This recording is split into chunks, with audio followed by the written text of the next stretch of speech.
दरदाम विरुद्ध रे party foetus नहीं दरमा नहीं पलैवा बढ़े कौन ये लोक मैंने तुमको भोट देते नोट नापी तेणु गोपबंधु कौन ये कथा कही गोपबंधु कही मिशु मोर दे एदश माटी तुम कौन कल कल मिशु राज्य पांठि मरीज पांठि आज विधायक मैंने निज निज प्रश्न करूँ आमर आम जो सेवा करने आसलु सेवा बदल जो नेबा कार्यक्रम कलु ता लोक ग्रहण करेंगे कि जमी जनमत लड़ी विधायक होता सेमती जनमत लड़िलनि आम दरमा आम नबुना ना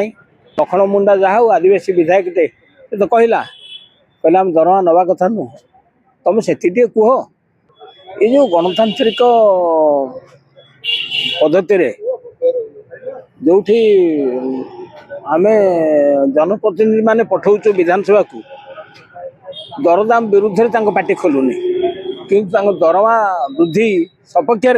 से माने निजे मत पोषण करके गृहित करके नहीं गले गोटे गोटे विधायक 3,50,000 45,000 दरमा पाइबे से देखला आसिक जो लोक जो राज्य में 15 लाख बेकारी एवं 80 लाख हिताधिकारी रही दरमा एमाने नहीं जिबे ताले एटा कौन ये राज्य को जो माने राज्यर मान्यता देते जो माने गण स्वाधीनता आनी से कौन कही देशर राजकोष आम बांटी नेबू ना लुटी नेबू ना समाज सेवा लगेबू ये जो वैधानिक प्रश्न आज विधायक मैंने निज निज प्रश्न करूँ आमर आम जो सेवा करने आसलु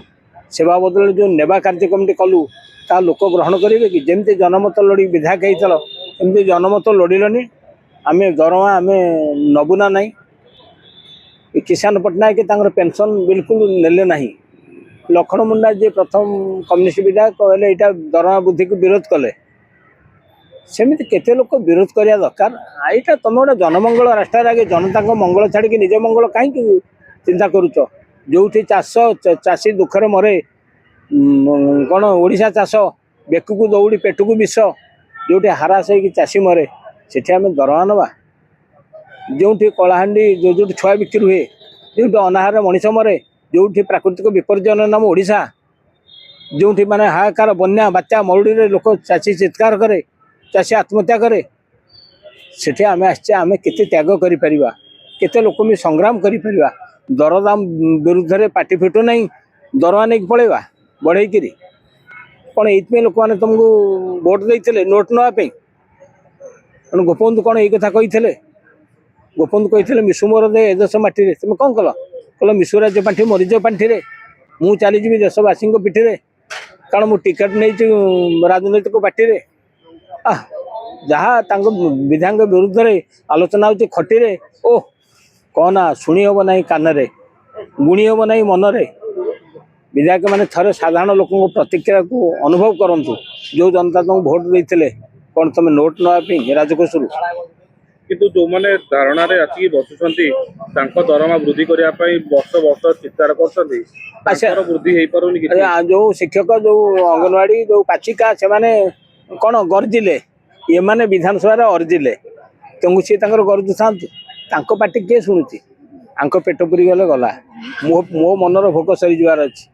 मो पेट पूरी जबार अच्छी मो पेट पूरिले एम पेट पूरी गला से पेट पाटना से गरजु था तो गजला मझे कि खूबे खूबे देदेवे एवं तो देवे ना इलेक्शन खेल दे था कारण इलेक्शन जेहतु सिलेक्शन समय आसे तेणुक दे दिखती एवं किसी पार्टी शुणवे ना जदि नेता मान कर्तव्य हूँ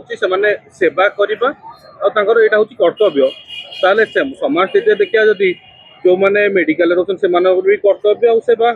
आमती सांबादिक भी कर्तव्य सेवा ताले समाज स्थिति सांबादिक पाखु कहीं विचार नहीं ना मैंने शुण गोटे कथा हूँ सांबादिक टे समर्पित सेवा जोगे आसी से मालिक पाखे कम करके जो पैसा पाए ता नियंट जो दायित्व थाए स्थायित्व न थाए सांबादिक मैंने दरमा पे केते पार्टी कले दरमा केते था तुम भत्ता दौच कलाकार भत्ता दौच असहाय भत्ता दौच सांबादिक भत्ता 18टा राज्य ग्रहण कले ये सांबादिक भत्ता कथा विचार कलनि टंका 10,000 60 वर्ष पुरला केते असहाय सांबादिक दुख दयनीयता भितर अच्छा तुम कौन ना जी दुर्नीति एमएलए होती सी भी भत्ता पाइज केते ना 1,15,000 भत्ता पाइब दरमा 3,45,000 କ'ଣ ଏ ରାଜକୋଷକୁ ତମେ ବାଣ୍ଟିବା ପାଇଁ ନେଇଥିଲ ଆସିଥିଲ? ଏ ଗୋପବନ୍ଧୁଙ୍କର ଆଦର୍ଶରେ ଅନୁପ୍ରାଣିତ ଯେଉଁମାନେ ଏ ରାଜ୍ୟକୁ ରାଜ୍ୟର ମାନ୍ୟତା ଦେଇଥିଲେ ତାଙ୍କ କଥା ମନେ ପକେଇଲନି, ତାଙ୍କ ତ୍ୟାଗ ସଂଗ୍ରାମ କଥା ମନେ ପକେଇଲନି। ତମେ ଭୋଗ ଭିତରେ ଭୋଗ ବିଳାସ ଭିତରେ ସବୁ ବାଣ୍ଟି ନେବ? ତମ ବିବେକକୁ ପଚାର, ତମ ଆତ୍ମକୁ ପଚାର, ଏଇ ନିଷ୍ପତ୍ତି ତମର ସମ୍ପତ୍ତି ବଢ଼େଇବାରେ କେତେ ସହାୟକ ହେବ ଏବଂ ତମକୁ ଲୋକେ ତମ ଆକାଉଣ୍ଟ ବଢ଼ିପାରେ, ସୋସାଇଟିରେ ତୁମକୁ କିଭଳି କାଉଣ୍ଟ କରିବେ ଏବଂ ଆଗାମୀ ଦିନରେ ତୁମକୁ ଡାଉଟ୍ କରିବେ, ଆରେ ଆଙ୍କୁ ଆମେ ଭୋଟ ଦେଲେ ଆଉ ସବୁ ନେଇଯିବେ, ଯାହା ଅଛି ବାକି ନେଇଯିବେ। ତୁମେ ନେବା ପାଇଁ ଆସିଛ ନା ଦେବା ପାଇଁ ଆସିଛ? ଟିକେ ଶ୍ରମ, ସମୟ, ବିଦ୍ୟା, ବୁଦ୍ଧି, ଜ୍ଞାନ, ତ୍ୟାଗ ସଂଗ୍ରାମ କଲେ ଲୋକ ତ ମନେ ରଖିବେ। କ'ଣ ନା କଳା କଳଙ୍କମୟ ଇତିହାସରେ ତୁମ ନାଁ ଲେଖା ହେଇଯିବ, ଆରେ ଅମୁକ ମସିହାରେ ଏମାନେ ନେଇଗଲେ। ଇନ୍ଦିରା ଗାନ୍ଧୀ ଯେତେବେଳେ ଏଇସବୁ ଭତ୍ତା ପେନସନ୍ ଦରମା କଲେ ସେତେବେଳେ ଜୟପ୍ରକାଶ ନାରାୟଣଙ୍କ ନେତୃତ୍ୱ ଆନ୍ଦୋଳନ ହେଲା, ସେତେବେଳେ କହିଥିଲା ପେନସନ୍ ନେବୁ ନାହିଁ, କିନ୍ତୁ ପେନସନ୍ ଚାରିଆଡ଼େ ହେଇଗଲା ସବୁ ରାଜ୍ୟରେ। ତୁମକୁ ଯାହା କହୁଛନ୍ତି ତାହା କରୁନାହାନ୍ତି। ତୁମକୁ ଲକ୍ଷ୍ମଣ ମୁଣ୍ଡା ଯାହା ହଉ ଆଦିବାସୀ ବିଧାୟକଟେ ସେ ତ କହିଲା ଆମେ ଦରମା ନେବା କଥା ନୁହଁ। ତୁମେ ସେତିକି ଟିକେ କୁହ, ନହେଲେ ଯେମିତି ଭୋଟ ବିଧାୟକ ହେବା ପାଇଁ ଜନମତ ଲୋଡ଼ିଲ, ଯେମିତି ବିଧାୟକ ପାଇଁ ଜନମତ ଲୋଡ଼ିଲ, ସେମିତି ସାଧାରଣ ଲୋକ ମତ ନେଲେ ଆମେ ଦରମା ନେବୁ ନା ନାହିଁ। ଲୋକ ଯଦି ସ୍ୱୀକୃତି ନେଇଥାନ୍ତ, ଲୋକଙ୍କୁ ପଚାରିକି ଭୋଟ ନେଇଗଲ, ନୋଟ୍ ନେଲେ ସେ କାହିଁ ପଚାରିଲେନି? ନା ଲୋକଙ୍କୁ ଭୁଆଁ ବୁଣେଇକି ଭୋଟ ଆଉ ନୋଟ ଦିଟାକ ନେଇଯାଉଛନ୍ତି। ଲୋକ ଇଏ ଜଣେ ବିଧାୟକ ପଚାରିଲେ କହିଲା ଆମେ ଭୋଟ ବେଳେ ଦେଉଛୁ ନୋଟ,